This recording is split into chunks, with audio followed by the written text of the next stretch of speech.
Well, all right, everybody. Looks like we're going to go ahead and get started. And I wanted to let you know, this is my first time to do this, so we should have a good time at the end. In case I forget this at the end, I will have a slide up that will have my email address. I would love to get as much information back from you so we can all be a little bit better at doing this in the future. And let me go ahead and say now, too, that Kim's going to be doing this in June. So I'm sure it's going to be exciting. It's going to be so professional, and we'll learn a lot from Kim. So look forward to hearing some information from her.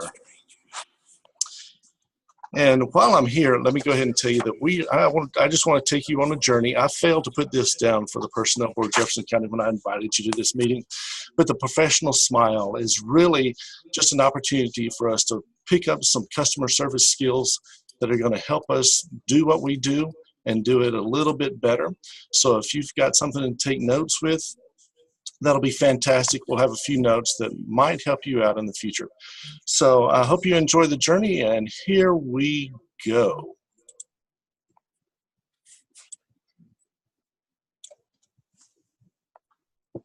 Making sure everything is good here.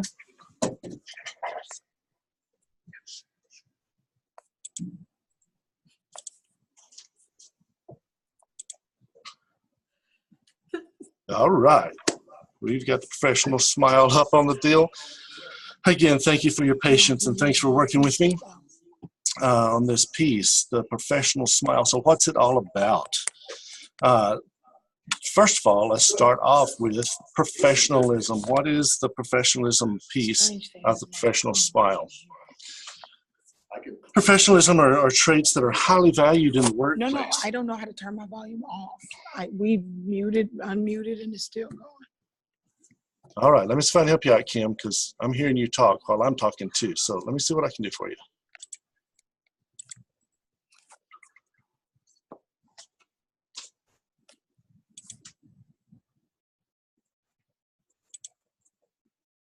All right, that should have taken care of it. I think it has. And okay, so let's start with professionalism. It's a trait that's highly valued in our workplace, but I think sometimes we miss out on what that is, especially when we get so used to doing what we do every day. So I want to share with you 7 keywords or phrases that we can talk about to be a true professional. The first one is specialized knowledge. Know what you are there to do. Know your job. Become a subject matter expert in whatever you do. That's going to make you a true professional when you can do that. Have competency. Now you're asking what's the difference between the two. Competency is not only knowing what you are supposed to do or being that subject matter expert, but being able to relay that to our customers. So that's really, really important. And of course, it's the first thing when an irate customer comes in, they're going to challenge our competency that we don't know what we're doing. So it's very important that we focus on that piece. Number 3 is honesty and integrity. Be honest and make sure that your character and your integrity are intact. It's so very, very important for you to be the best you all the time. Be honest with our customers. If you can help them, great. If you can't help them, go and let them know you can't help with that situation, but you'll be glad to find someone that can help them. That'll be really important. Number 4, respect. When we've talked about this in the past,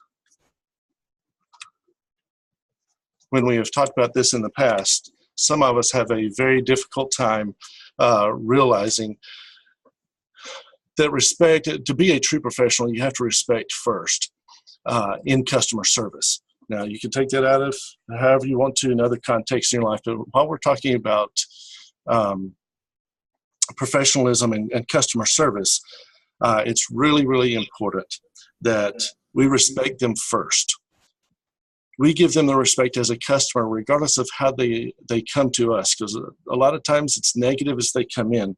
But if we'll show them respect first, give eye contact, we'll be moving, we'll be better off showing respect first. Number 5, accountability. Accountability is so very, very important. If you make a mistake, you need to admit that you made a mistake and then try to correct it as smoothly and as quickly as possible so they will be able to trust you again.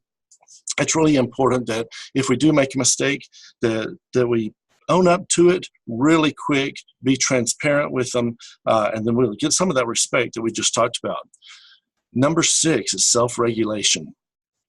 Self-regulation is just how you manage yourself. That goes a long way. What you look like, what you do in your downtime. Now, you're going to see a lot more judgment from this part from your team members that are sitting around you, how you regulate your time. But when you are out and about, if you are providing customer service, people are noticing the people behind you as well. So all of us need to be aware of how we manage ourselves. And the last one, number 7, is image. If we can focus on how we look, how we carry ourselves, what our facial expressions are when we walk into a room or when we engage with that customer, it's going to be great to really pay attention to that, because your image is so very important when we're dealing with customer service. And it goes right back to being that professional, knowing what you look like, how you present yourself, and the image that you're portraying. So to improve your own professionalism, focus on improving in each of these areas. If you wrote those down. If you didn't, I'll go through them really quick. Specialized knowledge is number 1. Number 2, competency. Number 3, honest and integrity. Number 4 is respect. 5, accountability. 6, self-regulation. And number 7 is image. And we can exude professionalism by being kind and polite to everyone, presenting professional image in your attitudes and dress, and showing up for work and meetings fully prepared. That means that you're ready for whatever happens, and that'll be a great example of you being a professional. The next thing we want to talk about is customer service. It's not a department, it's an attitude. It's how you approach those customers. So when they send people to the customer service department, they're really sending them to a person, not to a room somewhere. So true customer service is when the customer becomes more than yourself. Now, let me explain. When we engage with a customer, it doesn't matter that we don't feel good or that we've had a bad day. The customer is depending on us to take care of their needs in a pleasant demeanor and want to be treated like they're the most important person in your life at the moment. Sometimes that's very, very hard because life happens and we bring life into work with us. But when it comes to that customer service, you've got to step out there. The spotlight's on you, so you need to shine. A great thing to remember at this point is the platinum rule. We've all heard of the golden rule, but if you will use the platinum rule and treat others the way they want to be treated, you will excel in the customer service arena. Customer service is trust, honesty, going the extra mile, satisfaction, and should be a pleasure for both you and the customer. The attitude, if we could just have the attitude of a Chick-fil-A employee, it would be great. Every customer, every day, if we just say, it's my pleasure, it just makes a huge difference in everything we do. And it will change the perception of what people think when they come to our government facilities to do whatever they're there to get done. Remember, they're a customer, and we should treat them as such, not just a person walking in. So with that being in place, take a moment and think for yourself, who are you? Are you a professional? Do you provide the best customer service, and do you do it consistently? That's very, very important. Consistency is one of those things that we hear a lot, but it's so difficult for us to do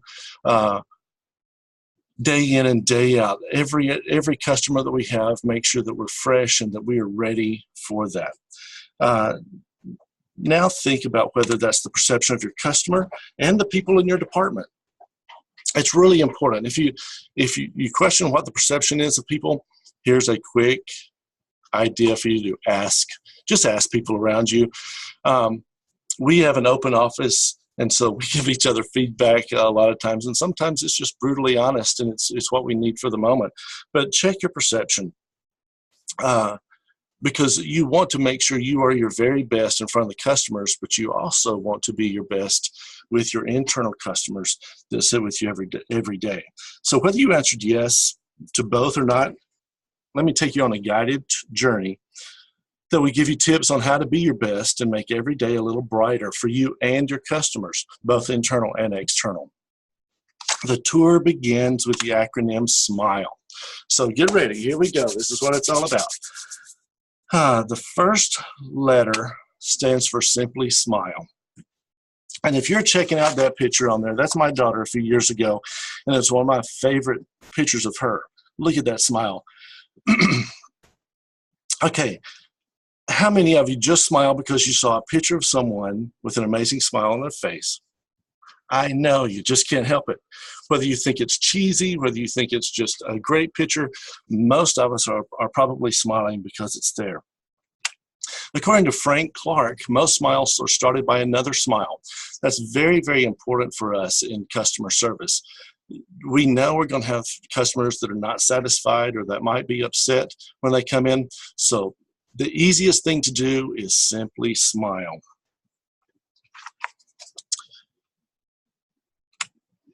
The next letter is M. Make a positive comment to our customers. Here we really need to focus on the positive comments to our customers. You know they may be upset. Don't ask them a question, how are you doing today? That might be the wrong way to go. Go ahead and make a positive comment to them. Glad you're here today, or I'm here to serve you. Make a positive comment to them. Make a huge difference. Positivity is like a muscle. Keep exercising and it becomes a habit. This exercise is one that you don't have to go to the gym to develop. Some of us need reminders at our desk, and to be totally honest with you, I've got a couple of signs on my desk, a couple of quotes that remind me I need to be positive, because every once in a while I can be, every once in a while, who's kidding who? I'm pretty cynical most of the time, so I have to remind myself to be positive, and I've really worked on that. If you have an issue with that, find an accountability partner in your office. Find that most positive person you have in the office to say, hey, when you hear me say something negative, just point it out and help me turn that back over to positivity. It will make the biggest difference just because you have someone that is going to partner with you and help you become more positive through your day. So let's move on to the I.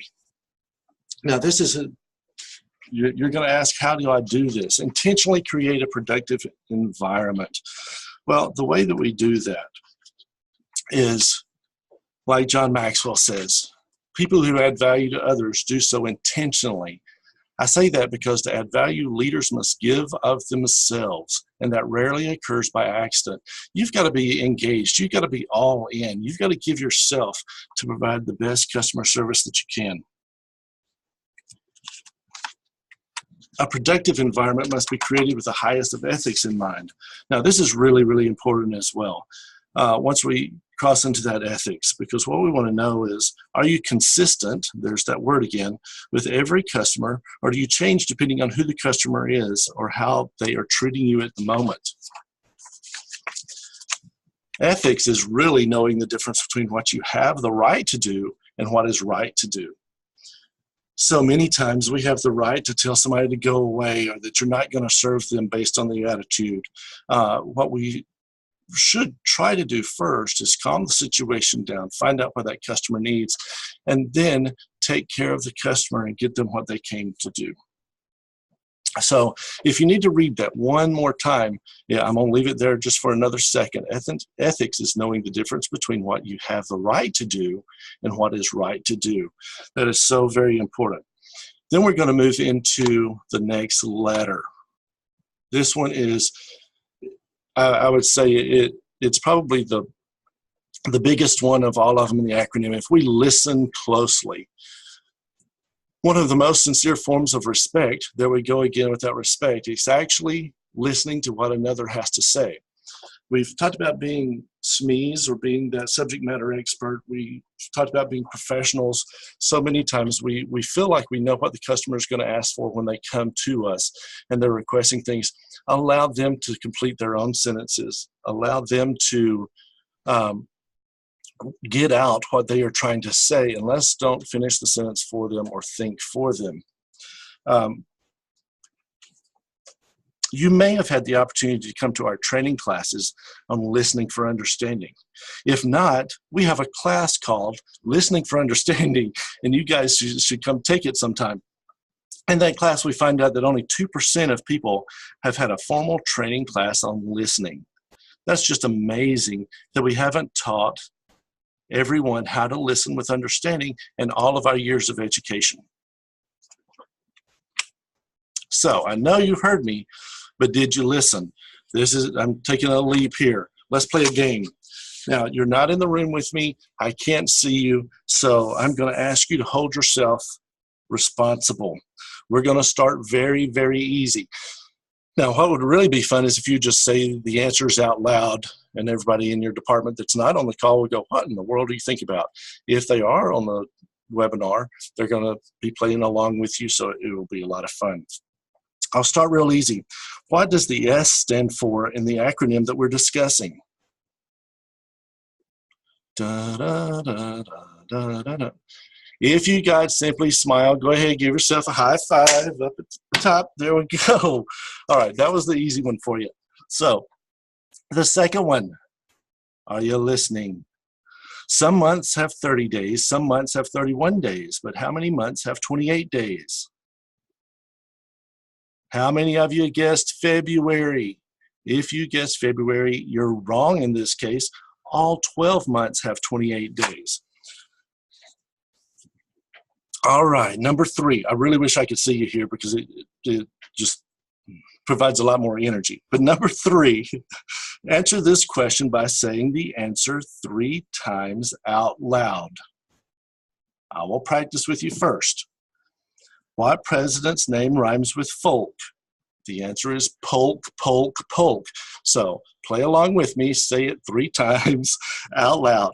Now I'll say it again. Are you ready? What president's name rhymes with folk? What's the white part of the egg called? Yolk, yolk, yolk. How many of you said yolk? I know somebody did because it works every time. The white part of the egg is the egg whites, just so you'll know. I just wanted to check in and see if you were listening. And the last one, just for fun, I would love to know, how many birth dates does the average Japanese woman have? Did you hear the question?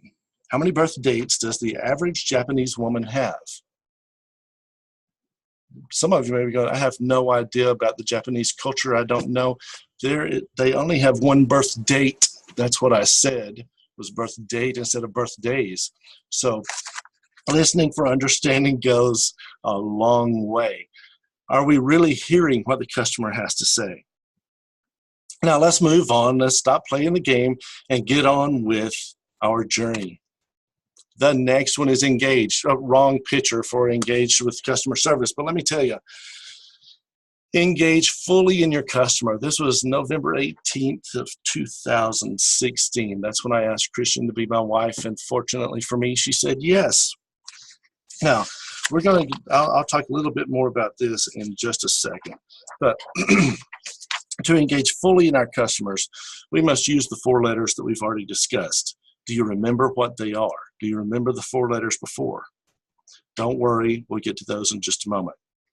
What I want you to know now is it takes a little bit of mindfulness and a little bit of attention to others to be a good listener, which helps cultivate emotional nurturing and engagement. So let me tell you what I heard before this happened. If you notice the picture up in the middle with a ring, and you've kind of got the sunset behind the mountains. That happened to be at 4:26 p.m. 4:26 was our very first date, April 26th. So I asked her specifically at that time to find out what would happen. And fortunately for me, within the same minute, she said yes, and I got to take a picture of that. But that's because I was mindful of what was going on. I used a little bit of attention. I was a good listener and found out things that were important to her. And that helped cultivate the emotional nurturing engagement that we needed.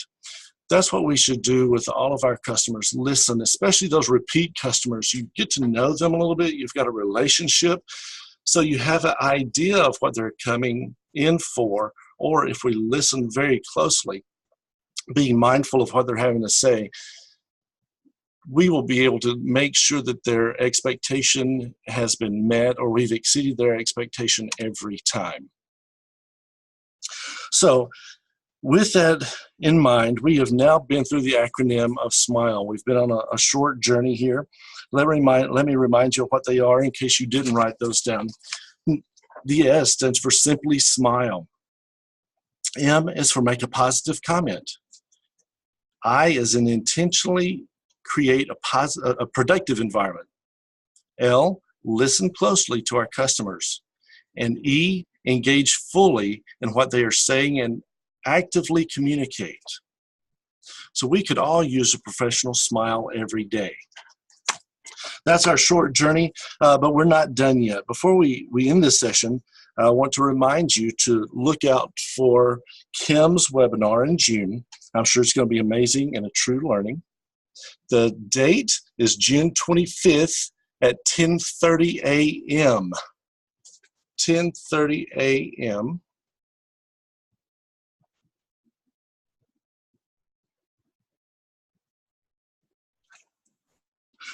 Sorry about that. Have a fantastic day and share your smile. Now, really, really important along with this is we would love to get some feedback on this, how it went. We know that it started off a little bit different. We had some different numbers out there. But if you will send me an email and just say that it was good, or hey, this could have been better if you had done this, that would be great. If you had wanted the slides, like the first 7 things we talked about, if you wanted a slide per idea, that would be some good feedback. But give me any feedback that you can. We're going to share it as a team so we can make each webinar from this point better and better as we go along. So it is 11:28 and 51 seconds. So it is time to sign off here. It was great to have you with me, and I look forward to seeing you very soon. Thanks, and have a great day.